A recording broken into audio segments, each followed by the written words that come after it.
تو میں چاہ رہا تھا کہ ایک سوال جو کمنٹ میں آیا ہے، چونکہ وہ شیخ کفایت اللہ حفظہ اللہ کے جو ہے اوپننگ کمنٹ سے متعلق تھا، تو میں وہ سوال لے لیتا ہوں۔ امام بھائی ہے ایک عالم، ان کا کہنا ہے کہ امام بخاری مجتہد تھے، یہ تو نئی بات پتہ چلی ان کو، اور ایسا مجتہد جو کسی اور مجتہد کا محتاج ہو۔ اور آگے شیخ انہوں نے لکھا ہے کہ امام بخاری رحمہ اللہ جو ہے امام شافعی کے جو ہے مقلد تھے۔ دیکھیے بھائی، یہ جو کتابوں میں بات لکھی جاتی ہے اور جو تقلیدی دنیا کہتی ہے، آپ کو کیا لگتا ہے کہ ہماری نظر اس پہ نہیں ہے؟ یقیناً ہمارے علم میں بھی یہ حوالے ہیں، یہ باتیں ہیں کہ لوگوں نے زبردستی ان کو امام شافعی رحمہ اللہ کا مقلد بنانے کی کوشش کی ہے، لیکن ایسا بالکل نہیں ہے۔ وہ امام شافعی رحمہ اللہ کے مقلد نہیں تھے۔ امام بخاری رحمہ اللہ، دیکھیے امام شافعی رحمہ اللہ جو ہے امام کے پیچھے زور سے آمین کہنے کے قائل نہیں، لیکن امام بخاری رحمہ اللہ اس کے قائل۔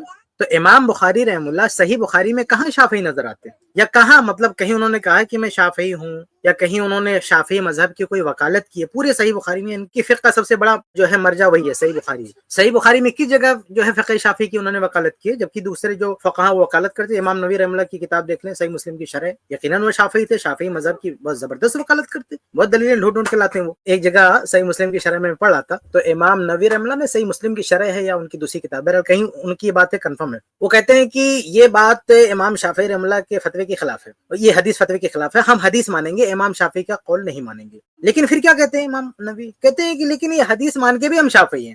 کیوں؟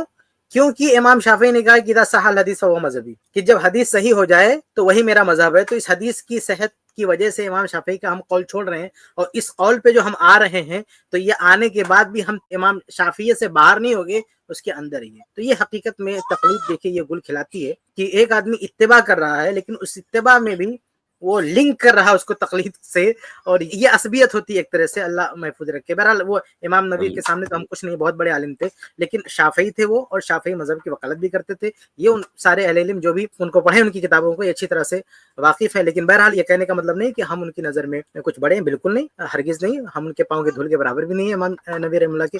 لیکن امام بخاری رحمہ اللہ کے بارے میں اس طرح کی کوئی مثال آپ دے سکتے ہیں کہ امام بخاری رحمہ اللہ نے وکالت کی ہو فقہ شافعی کی، یا امام شافعی کی باتوں کی وکالت کی ہو؟ ایسا کہیں بھی نہیں ہے، پورے صحیح بخاری میں کہیں بھی نہیں، بلکہ کئی جگہ فقہ شافعی کے خلاف بھی ہے۔ اور امام بخاری رحمہ اللہ کی فقہ صحیح بخاری میں، اور صحیح بخاری سے سب سے زیادہ واسطہ اگر پڑا ہے تو ہم کہہ سکتے ہیں کہ امام ابن حجر رحمہ اللہ کا پڑا ہے۔ تو امام ابن حجر رحمہ اللہ نے جو تقریب التہذیب میں ابھی میں نے تھوڑی دیر پہلے نقل کیا، کیا کہا کہ امام الدنیا فی فقہ الحدیث۔ تو ابن حجر رحمہ اللہ جنہوں نے سب سے زیادہ صحیح بخاری کو پڑھا، ہم نے پڑھا اتنا؟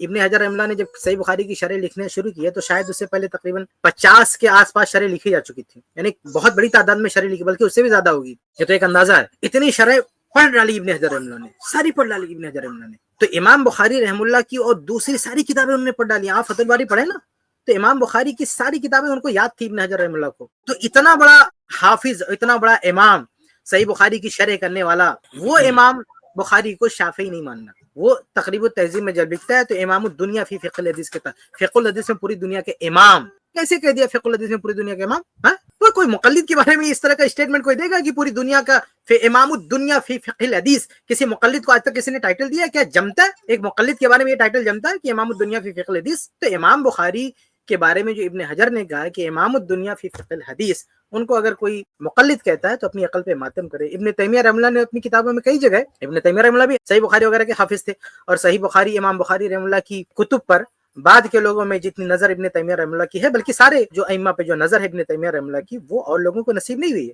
لیکن ابن تیمیہ رحمہ اللہ نے امام بخاری کے بارے میں صاف طور سے کہا کہ وہ مجتہد، بلکہ مجتہد مطلق تھے، ذرا سا بھی کسی کی طرف ان کا میلان نہیں تھا۔ اب پوری دنیا نے شہادت دی ہے فقہ البخاری فی تراجمہ۔ میرے بھائی، اگر وہ شافعی مذہب کی وکالت کرتے نا تو یہ بنتا ہے فقہ البخاری فی تراجم، یہ کوئی کہتا کہ امام بخاری کے تراجم پڑھے ان کی فقاہت دکھتی ہے؟ ہاں، یہ جملہ تبھی صحیح ہو سکتا ہے جب امام بخاری کو آپ مجتہد مانیں۔ اگر امام بخاری کو مقلد مانیں گے تو یہ کون سا کمال ہے؟ فقہ البخاری فی تراجم، یہ کون سا کمال ہے بھائی؟ ہاں، اگر شافعی مسلک فتویٰ لالا کے رکھے پھر حدیث لا کے نیچے رکھ دی تو یہ کون سی فقاہت ہے نا؟ یہ فقہ البخاری کہاں سے ہوگی؟ یہ تو فقہ شافعی ہو گئی نا۔ تو فقہ البخاری فی تراجمی کا، فقہ شافعی فی تراجمی نہیں کہا امام بخاری رحمہ اللہ کو۔ تو بہرحال امام بخاری رحمہ اللہ مجتہد مطلق، ذرہ برابر کسی کی تقلید کرنے والے نہیں، تقلید کی دھجیاں اکھاڑنے والے۔ اور انہوں نے اپنے تقلید کے کتنے مخالف تھے؟ وہ مخالف بھی تھے تقلید کے۔ وہ آپ دیکھیں کہ جو مسئلے تقلید کی وجہ سے لوگوں نے ترک کر دیے، امام بخاری رحمہ اللہ کی غیرت، اس کو اصل کہتے ہیں نا، اصل غیرت، اتباع کی جو غیرت تھی،